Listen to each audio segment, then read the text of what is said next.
나왔습니다.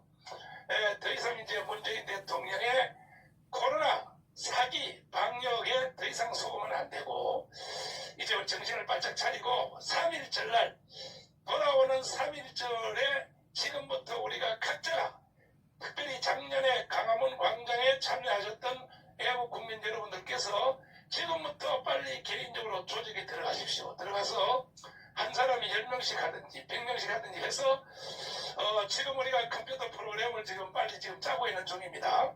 제가 감옥에서 나온 지 얼마 안 됐기 때문에 급속도로 지금 회사하고 계약을 해서 누구든지 핸드폰에서 전화만 하면 바로 거기에 가입이 돼서 자동적으로 조직이 딱 이루어지도록 이렇게 지금 만들어가고 있습니다. 심지어 밝힐 수는 없지만 나보고 사과문 하고, 나는 선지자로서의 선지자의 시대적 사명을 난 다 했는데 지금 와서 내가 내 개인적으로 편하고자 사과문을 써?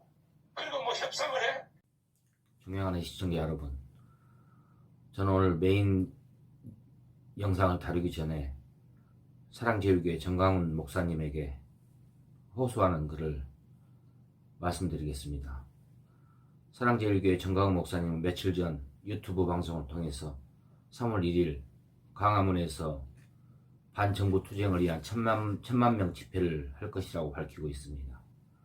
저는 일반 개신교 성도로서 죄종에 대해서 정죄하거나 비판할 권한도 없는 죄인이지만, 그래도 정강훈 목사님의 거취에 대해서 잠깐 저의 소회를 밝히려고 합니다.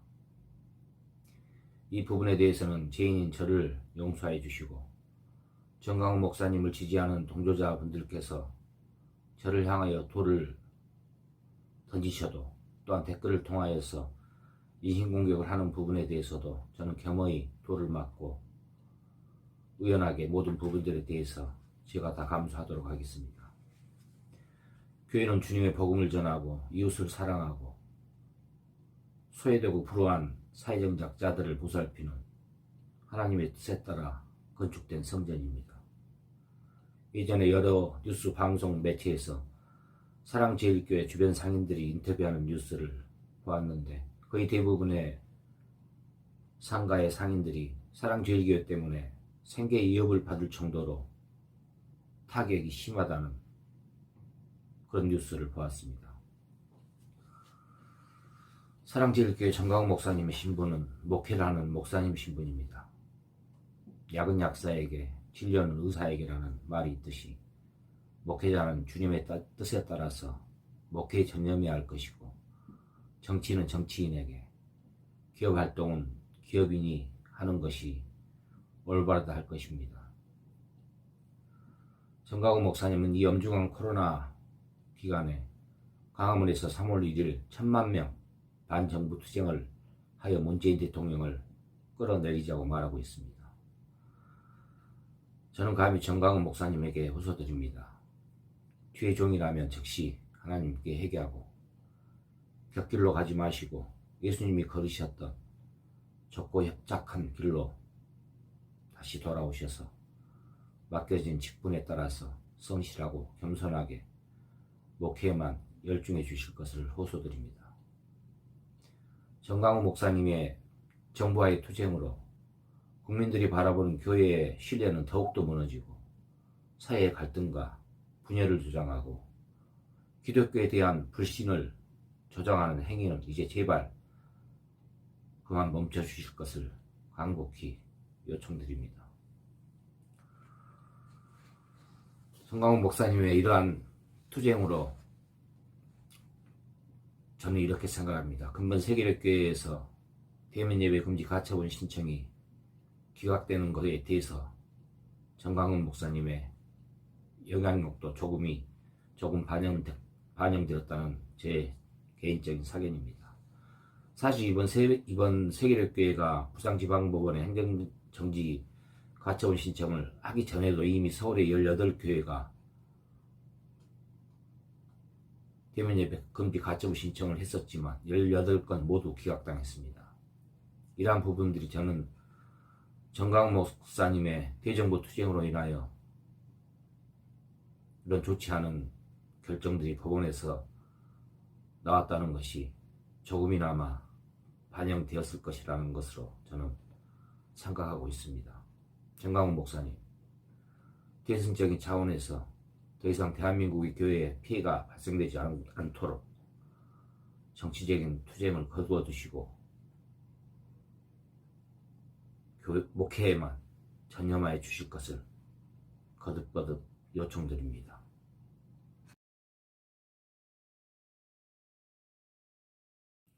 존경하는 시청자 여러분, 이 사진은 AFP통신이 2020년 12월 올해의 사진으로 선정한 대만의 한 초등학교에서 가림막을 설치한 채 점심 식사를 하고 있는 사진입니다. 대만은 200일 동안 코로나 관련해서 확진자가 단 한 명도 나오지 않은 나라입니다. 대만은 면적이 우리나라 남한의 반 정도이고 인구는 2300만 명으로서 인구 밀도가 굉장히 높은 나라임에도 불구하고 이렇게 코로나 대응을 잘해서 지금 세계적으로 이슈가 되고 있습니다. 2020년 10월 29일자 블룸버그 통신에 따르면 대만의 방역 성공 비결은 일찌감치 국경을 닫고 여행을 금지한 것, 또한 정교한 접촉자 추적 시스템, 로봇을 활용한 격리, 세계 3위의 감염률을 기록했던 사스의 학습 효과로 인한 국민들의 협조적인 마스크 착용 등으로 인해서 이렇게 코로나의 확진자가 발생하지 않았다고 극찬을 하고 있습니다. 2021년 올해 1월 11일자 매일경제신문에도 보도된 내용을 보면요.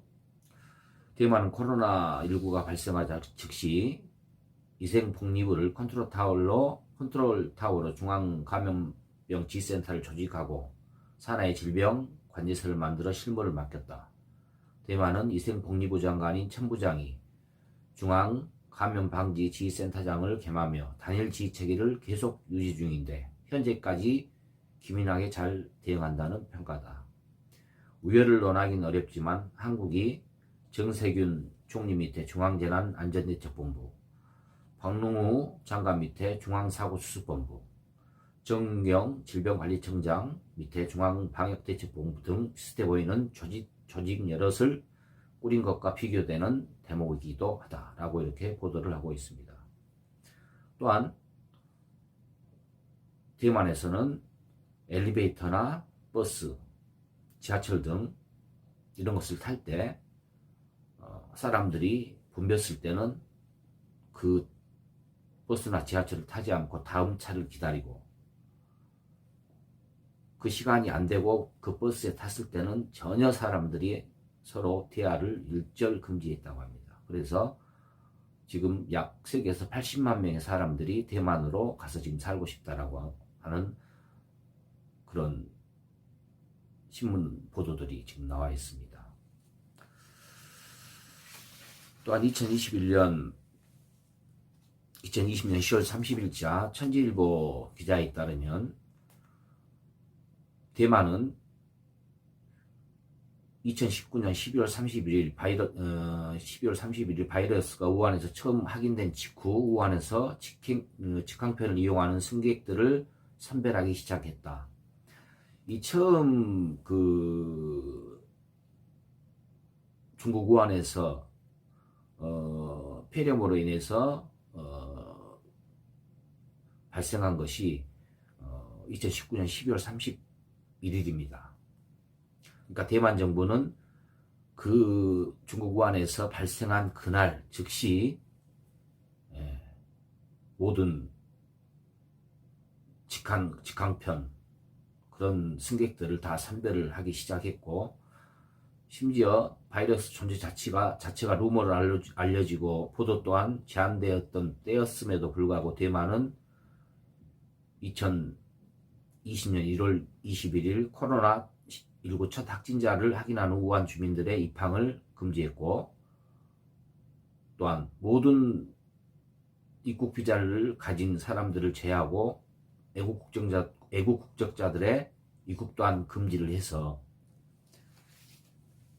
지금 대만은 아주 코로나 방역을 세계 세계에서 지금 가장 잘하고 있는 나라로 평가를 받고 있습니다. 그러면 제가 이제 우리나라 같은 경우는 어떻게 돼 있을까요? 지금 2019년 12월 31일 날 중국 후베이성 우한에서 원인모를 폐렴 환자가 발생이 되자 대만은 즉각 그날 바로 그 우한에서 입항하는 항공기 등을 다 선별하고 이렇게 즉각 실시를 해서 지금 좋은 그 결과를 보고 있는데, 우리나라는 14일 뒤인 2020년 1월 13일부터 중앙방역대책본부를 세워서 중국 그 입국자에 대해서 이제 전수조사를 시작하게 되었고, 1월 20일 날 우한에서 인천으로 입국한 35세 중국 여성이 사망함으로 인해서 이제 첫 확진자 사망이 우리나라에서 발생이 됐습니다.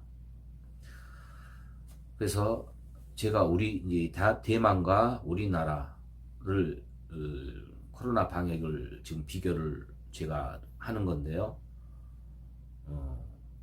지금 대만 같은 경우는 2019년 12월 31일 중국 우한에서 이상한 그 폐렴이 있다는 그런 얘기를 듣고 즉시 그날 모든 항공편, 우한에서 온 항공편을 다 즉시 다 선별해서 가리고 입국을 통제하고 했는데, 우리나라는 약 14일이 후인 그때부터 이제 그 전수조사를 실시를 하고 이렇게 조금 늦은 감이 있어서 지금 이게 좀 아쉬운 부분입니다. 세월호 같은 참사도 마찬가지지 않습니까? 그런 사고가 났을 때는 골든타임이라는 게 있습니다. 골든타임 시간에 따라서 사망자의 수가 확연히 줄거나 확연히 늘 수도 있는 것입니다. 이 지금 코로나도 마찬가지입니다. 대만같이 우한에서 그러한 원인 모를 폐렴이 발생이 됐다고 했을 경우에 대만처럼 우리나라도 그 즉시 그 우한에서 들어온 항공편이라든가 모든 그런 외국에서 들어온 것들을 차단했더라면 지금 이 시간까지 우리가 이 코로나에서 고통받고 있지 않을까 하는 그런 아쉬운 마음도 듭니다. 그래서 저는 이 동영상을 올릴지 말지를 참 고민을 많이 했습니다. 그 이유인 즉슨 지금도 이 코로나 방역을 위해서 정말 열악한 환경에서 봉사하고 계시는 여러 관계자분들, 의료 종사자분들, 또 그 소방 관계자분들, 이런 분들 참 고생하시는 분들이 많은데, 과연 이 방송을 해서 그분들의 마음에 좀 상처가 있지 않을까 싶어서 조금 많이 고민을 했습니다만, 우리 국민들이 어차피 알아야 될 부분이고, 또한 이게 언론에도 다 보도되었고 종편 방송에서도 보도가 되었습니다. 대만에 대해서 이렇게 방역이 철저하게 잘 되어서 지금 이렇게 코로나 우수 국가로 방역을 너무 잘했다는 그런 뉴스도 나왔기 때문에 저도 이제 이 방송을 하게 되었습니다. 그래서 제 생각에는 이 코로나가 처음 2019년 12월 31일 날 중국 우한에서 원인 모를 폐렴이 발생이 됐을 때, 그때 바로 즉시 우리나라도 선제적인 그런 체계를 가지고 대만같이 모든 그 우리나라에 들어오는 유입되는 그런 항공편이라든가 배편 이런 것들을 미리서 전수조사해서 선별을 했더라면 지금까지 이렇게 우리가 1년여간 고생하지 않았을 수도 있을 거라는 그런 생각이 듭니다. 아무쪼록 지금 이 시간에도 24시간 참 여러 가지로 고생하시고 코로나 방역을 위해서 또 심초사 열악한 환경에서 고생하신 모든 분들, 국민의 한 사람으로서 진심으로 감사의 마음을 전합니다. 감사합니다.